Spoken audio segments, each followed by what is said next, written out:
1,446 years before Christ, the Israelites surround the seemingly impregnable city of Jericho. There are no siege towers. There are no battering rams. Only a strange ritual.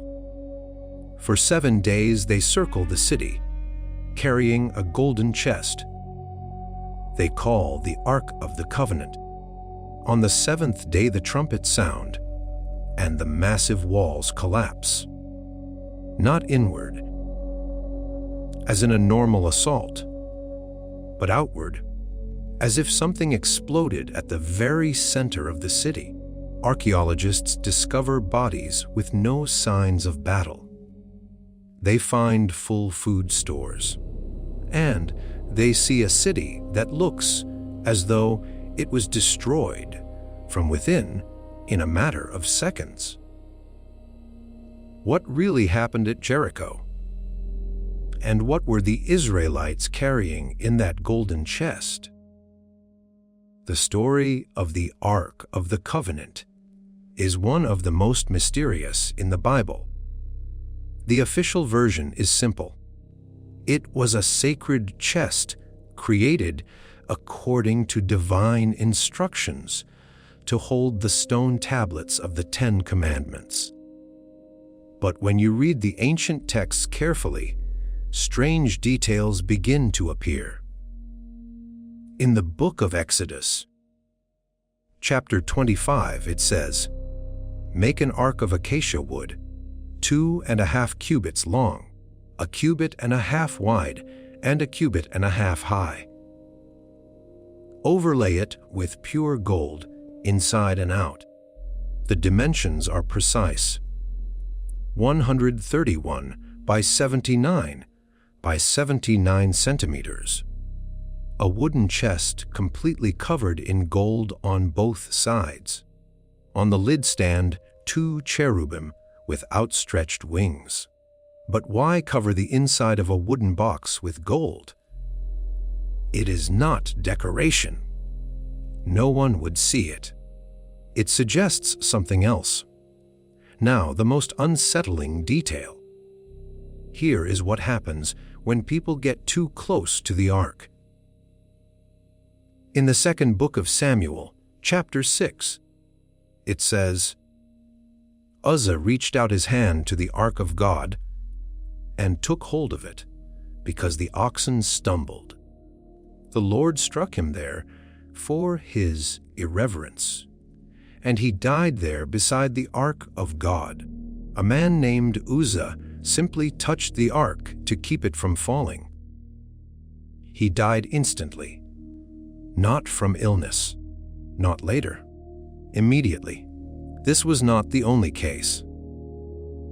When the inhabitants of the city of Beth Shemesh looked inside the ark, the 1st book of Samuel, chapter 6, says, "He struck down the people of Beth Shemesh, because they had looked into the ark of the Lord, and he struck down 50,070 men among the people." 50,000 people for looking inside. The official version says that Moses received instructions from God on Mount Sinai and built the ark from scratch. But here is an important detail.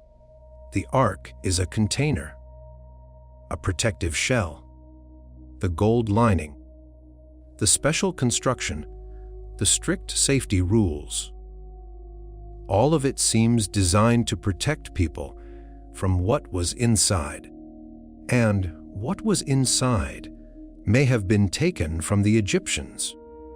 Before the Exodus from Egypt, there is a striking instruction.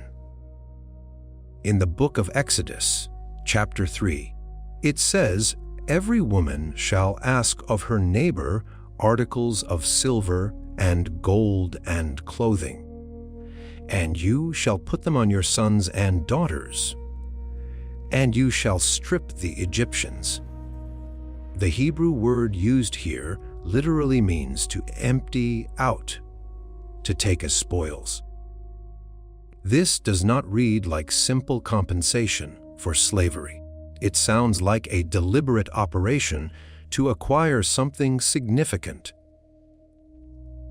On the night of the Exodus, after the death of the Egyptian firstborn, the book of Exodus, chapter 12, says, "The Egyptians urged the people to hurry and send them out of the land, for they said, 'We will all die.' The Israelites did as Moses instructed and asked the Egyptians for articles of silver and gold. The Lord gave the people favor in the sight of the Egyptians, so they gave them what they requested. Thus they emptied the Egyptians. The Egyptians, in panic, hand over gold, silver, precious stones, ritual garments. But before this, Egypt endures 10 catastrophic plagues. Traditionally, these are described as miracles. Yet, viewed through a technological lens, a different picture emerges: hail with fire, locusts, darkness for 3 days.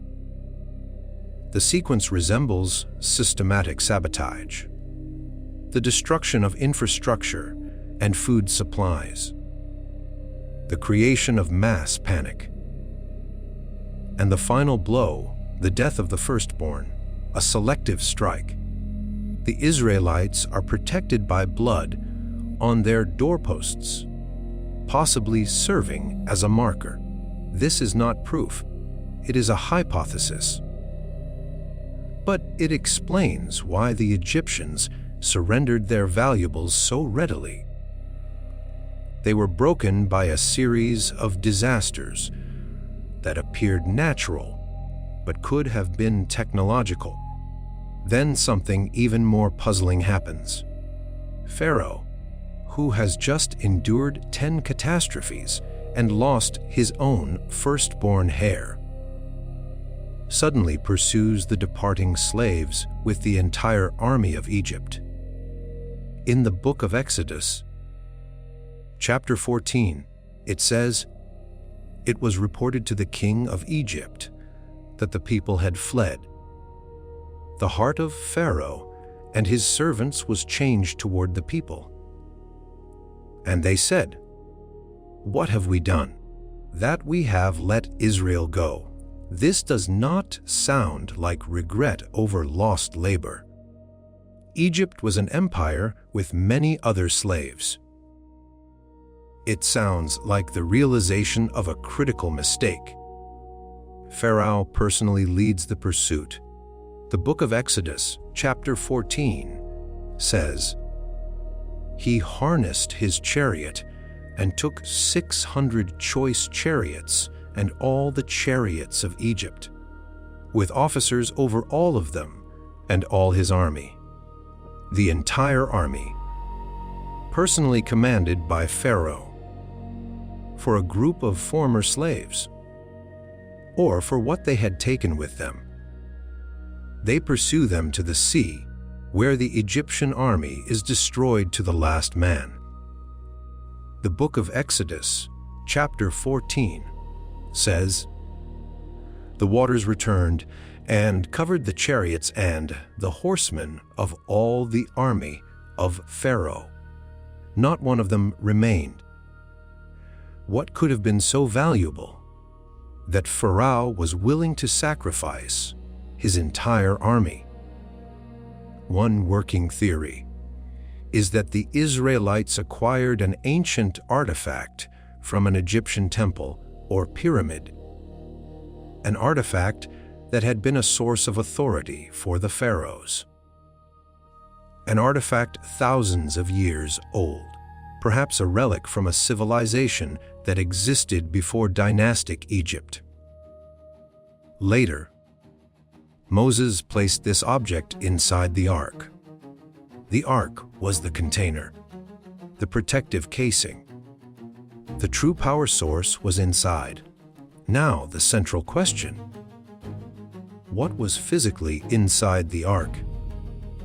Officially, It held the stone tablets of the 10 Commandments, a golden jar of manna, and Aaron's staff. But the descriptions of how the ark affected people suggest something entirely different. The structure consisted of a wooden frame, double gold lining inside and out, a golden lid with 2 cherubim, and the space between the cherubim. According to the book of Exodus, chapter 25, "There I will meet with you and speak with you from above the mercy seat, from between the 2 cherubim." Moses hears a voice, not in a dream, not in a vision, physically hears it. The book of Numbers, chapter 7, says, "When Moses entered the tent of meeting to speak with the Lord, he heard the voice speaking to him from above, the mercy seat that was on the Ark of the Covenant, from between the 2 cherubim. The voice comes from the space between the statues, and above them appears a visible cloud." The book of Leviticus, chapter 16, says, "I will appear in the cloud above the mercy seat." A cloud above metal figures, a voice from within that cloud. This begins to sound less like symbolic language and more like the description of a functioning device. The most compelling detail is the safety protocol. The Bible gives precise instructions for handling the ark. They read less like ritual and more like procedures for working with a hazardous energy source. Rule 1. No one may touch it. In the book of Numbers, chapter 4, it says, "They must not touch the holy things, or they will die." Rule 2. No one may even look at it. In the book of Numbers, chapter 4, it says, "They shall not go in to look at the holy things, even for a moment, lest they die." Even a brief glance is described as fatal. Rule 3. Triple covering during transport. In the book of Numbers, chapter 4, it says, "Aaron and his sons shall take down the screening curtain and cover the ark with it.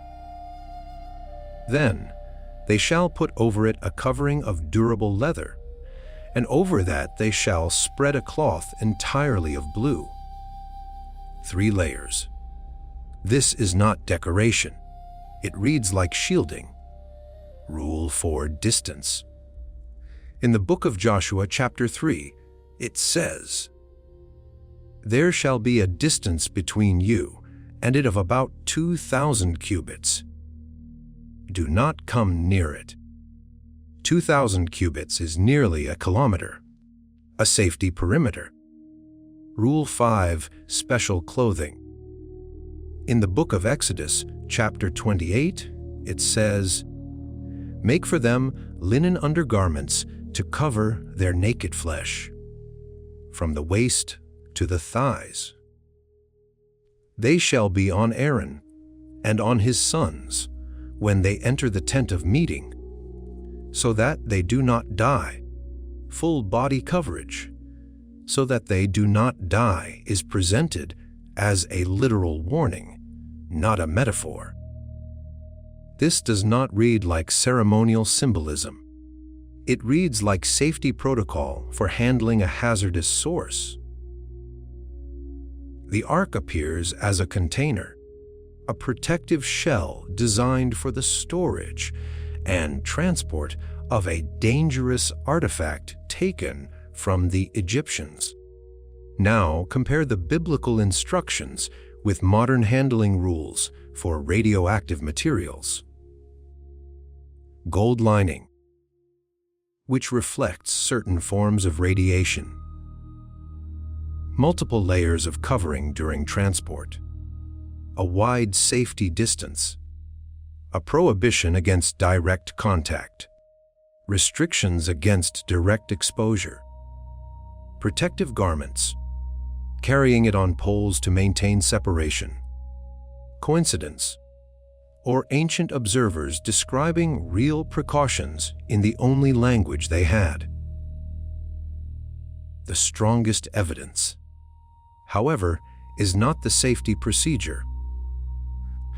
It is the description of what happens when those procedures are ignored. When the enemies of Israel captured the ark in battle, unusual events followed.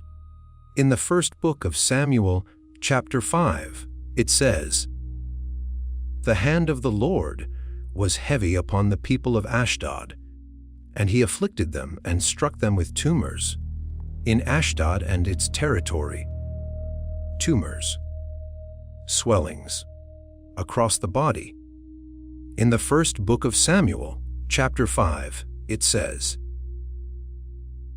"There was a deadly panic throughout the whole city. The hand of God was very heavy there. Those who did not die were struck with tumors. And the cry of the city went up to heaven. Widespread illness, high mortality, tumors among the survivors. The captors, in fear, moved the ark from city to city, and the same pattern followed. Tumors, sores, deaths. From young to old, every age group affected. This does not resemble a typical infection. It does not behave like a gradual epidemic. It appears sudden and widespread. The description resembles acute radiation injury, swelling, mass exposure, high mortality, broad age impact. For comparison, symptoms of acute radiation sickness can include nausea and vomiting within hours, the development of ulcers and burns, swelling within days, and death at high doses. The captors were so frightened that they created golden models of their tumors and sent them back with the ark as an offering. In the first book of Samuel, chapter 6, it says, "According to the number of the lords of the Philistines, 5 golden tumors and 5 golden mice. Make images of your tumors, perhaps he will lighten his hand from off you." They made golden representations of their own afflictions. That implies suffering severe enough to drive symbolic restitution. There is another case that is even more unusual. When Moses comes down from Mount Sinai, after communicating through the device, something happens to him. In the book of Exodus, chapter 34, it says, "Moses did not know that the skin of his face shone because he had been speaking with God. Aaron and all the Israelites saw Moses, and the skin of his face was shining, and they were afraid to come near him. His skin emits light. The people are afraid to approach him." Moses then covers his face with a veil. The original Hebrew word used is karen, meaning to emit rays or to shine. Some translators rendered it as horns, which led to artistic depictions of Moses with horns, such as the statue by Michelangelo. What could cause a person's skin to appear luminous? One hypothesis is Cherenkov radiation, the blue glow that appears when charged particles move through a medium faster than the speed of light in that medium. This glow is observed, for example, in pools containing spent nuclear fuel. Moses may have experienced exposure while in contact with the contents of the ark. There is one more disturbing account. two sons of the high priest Aaron make a ritual error. They bring what the text calls unauthorized fire, possibly a breach of procedure. In the book of Leviticus, chapter 10, it says, Nadab and Abihu, the sons of Aaron, offered unauthorized fire before the Lord, which he had not commanded them. And fire came out from before the Lord and consumed them. And they died before the Lord. Fire from the Lord consumes them. But another detail follows. In the book of Leviticus, chapter 10, it says, Come near, carry your brothers away from the front of the sanctuary. So they came near and carried them in their tunics outside the camp. They are consumed, yet their garments remain intact. Ordinary fire burns clothing. This suggests something different, possibly a form of energy discharge that affects the body without igniting fabric. The ark, or more precisely whatever was inside it, did not demonstrate only lethal properties. The first major event after receiving the ark is the crossing of the Jordan River. In the book of Joshua, chapter 3, it says, Behold, the ark of the covenant of the Lord of all the earth will pass before you into the Jordan. And when the soles of the feet of the priests bearing the ark touch the waters of the Jordan, the waters shall be cut off. The priests carried the ark ahead of the people. When their feet touched the river, the water stopped. The text describes the water piling up far upstream near the city of Adam. The entire population, estimated at around 2 million, crossed on dry ground. Was this a miracle in the traditional sense, or did the artifact influence the water in some way? Two interpretations are possible. First, Moses used the staff, the same staff that parted the Red Sea and struck the rock to bring forth water.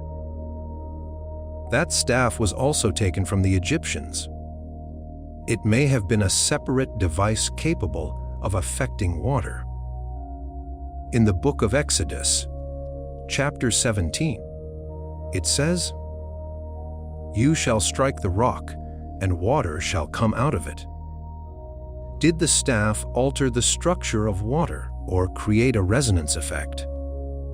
Second, the artifact inside the ark may have had properties that influenced water through a field, radiation, or an unknown physical principle. In either case, the emphasis shifts from the box itself to whatever was contained within it. After the crossing of the Jordan, the ark is used as a talisman. It is carried into campaigns, placed before the army, and prayed before. But as a weapon, it no longer produces extraordinary battlefield results. After Jericho, the record shows ordinary warfare. In the Battle of Ai, the ark does not play a decisive role. In the Battle of Aphek, the ark is brought into combat against the enemy. The result is 30,000 Israelites killed. A complete defeat. The ark is captured. In the war against Benjamin, the people pray before the ark, and the victory is conventional, with no unusual phenomena. All other instances involve processions, ceremonies, or symbolic presence in the camp.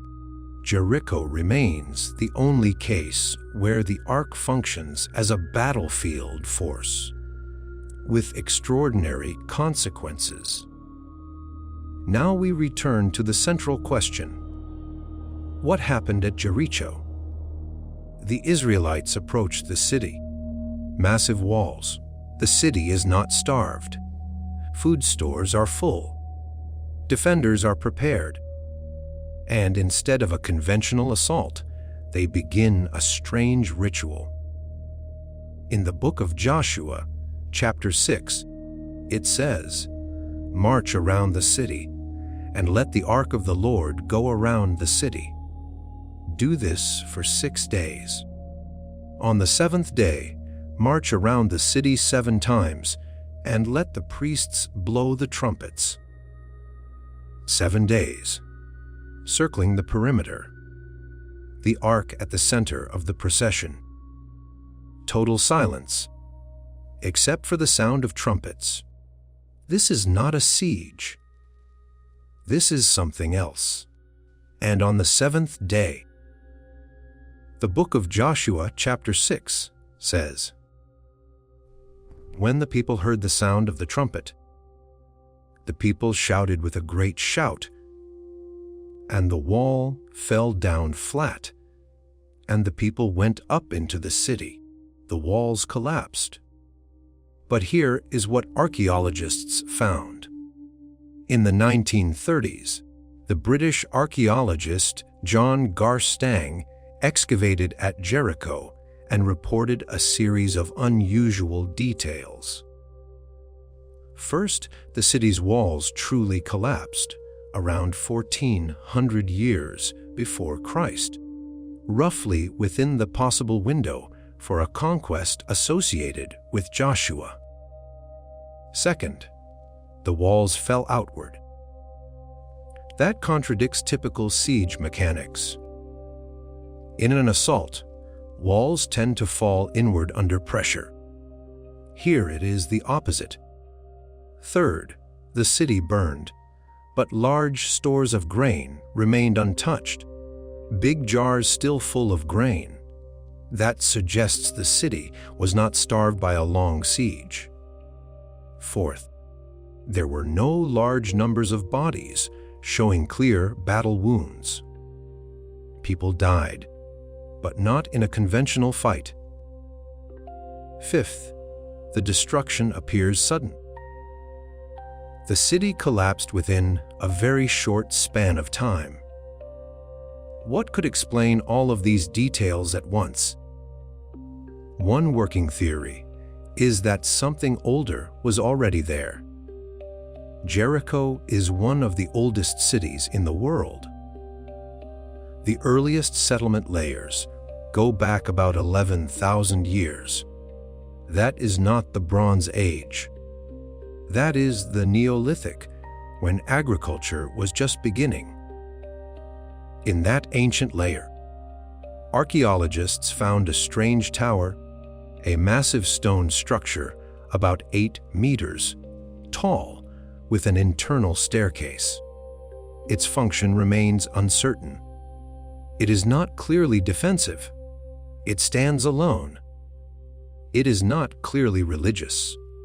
There are no obvious ritual traces. Consider a different possibility. The tower was part of a larger system, left behind by a culture that existed before recorded history. Under Jericho, there could have been chambers, voids, structural elements, and a mechanism capable of being activated. Now picture the scenario. Step 1. Beneath Jericho, there is an ancient defensive system, possibly cavities or chambers, designed for controlled collapse, left from the builders of the earliest Jericho. Step 2. The artifact inside the ark functions as an activation key, a device with a hazardous core and a way to transmit a signal. Step 3. The 7 days of circling are not ritual. They are procedure, possibly synchronizing with specific points around the city's perimeter. The system charges or calibrates. Step 4. On the seventh day, after 7 circuits, a final signal is triggered. The trumpets are not just noise. They provide a specific frequency that acts as a trigger. Step 5. The system activates. Chambers beneath the city collapse, or the foundation fails in a directed way. The source is inside the city or beneath it. The walls are pushed outward. Step 6. The population dies from a blast effect or directed exposure. There is no battle. Food stores remain intact because the effect is selective. Step 7. The Israelites enter a city that is already effectively dead. No assault. No losses. That sounds extreme. But it is a single framework that accounts for the full set of reported features. Outward falling walls. No clear battle. Intact food stores. Sudden collapse. 7 days of circling as activation procedure. The ark as the signal source. The most important point is this: Jericho is the only case. In other battles in Canaan, the Israelites carried the ark, and enemies feared it. Not as a symbol, but as a real weapon. In the first book of Samuel, chapter 4, it says, "When the ark of the covenant of the Lord came into the camp, all Israel gave a mighty shout. The Philistines were afraid, for they said, 'God has come into the camp.' They were not afraid of a box. They were afraid of what it could do. Yet Jericho is never repeated. Not once. One explanation is that only Jericho had an ancient system for the artifact to interface with. Everywhere else, that system did not exist. The ark became a talisman, a symbol of presence, but not a weapon. Now the final question. What happened to the ark? After the conquest of Canaan, the ark is placed in the tabernacle and later in Solomon's temple in Jerusalem. It is kept in the Holy of Holies, a sealed inner room that only the high priest may enter once a year, on the Day of Atonement, and only after a strict procedure. In the book of Leviticus, chapter 16, it says, "He shall put the incense on the fire before the Lord, and the cloud of incense shall cover the mercy seat that is over the ark, so that he does not die. Without a smoke screen, death, even for the high priest." But in 586 years before Christ, Nebuchadnezzar captures Jerusalem and destroys the temple. The Babylonians take gold and treasures, but the ark does not appear in the lists of spoils. So, where did it go? One possibility is that it was hidden before the temple fell. Perhaps the prophet Jeremiah or the priests removed it and concealed it. Proposed locations include caves beneath the Temple Mount, Mount Nebo, in Jordan or Ethiopia. A second possibility is that it was destroyed or defiled decades earlier under King Manasseh. He introduced pagan cults into the temple. The ark could have been removed during that period. A third possibility is that the hazardous core depleted. Over centuries, the active material decayed. The device stopped functioning, and it was set aside. A fourth possibility is that the connection ended. The voice that spoke to Moses through the device stopped responding. The system went quiet. God fell silent in a literal sense. A fifth possibility is that someone took it back. The ones who left the artifact returned and retrieved it. Or it remains in a hidden storage site awaiting a later moment. There is no confirmed answer. Here is the summary. 1. The Bible describes an object with dangerous properties, immediate death on contact, and mass casualties with symptoms resembling severe radiation injury. 2. The handling rules match modern safety logic for dangerous sources. Distance, shielding, layered coverings, restricted access, protective clothing, and indirect carrying. 3.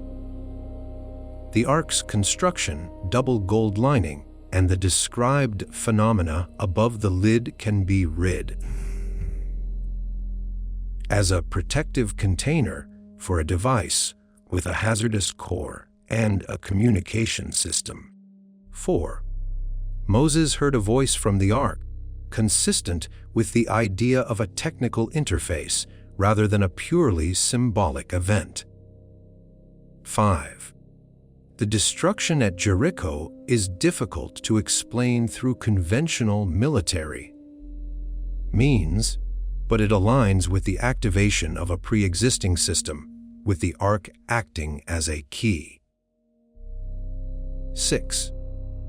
Pharaoh's pursuit with the full army makes more sense. If the departing group had taken something of critical value, not merely labor. 7. Jericho is the only episode where the Ark functions like a battlefield weapon. After that, it is mostly a symbol. This is not presented as proven fact. It is a working interpretation that treats ancient texts as accounts of events described in the language of their time. The text preserves procedures. Archaeology preserves effects. The mechanism in between is missing. The Ark was built as a container. What was inside was taken from Egypt. And whatever it was, it appears to have worked only once, at Jericho, because only Jericho had the underlying system it could activate. Perhaps one day we will find the answer. Perhaps the Ark is still waiting somewhere beneath the earth. For now, only one thing remains: to read the ancient texts more carefully and to keep asking questions.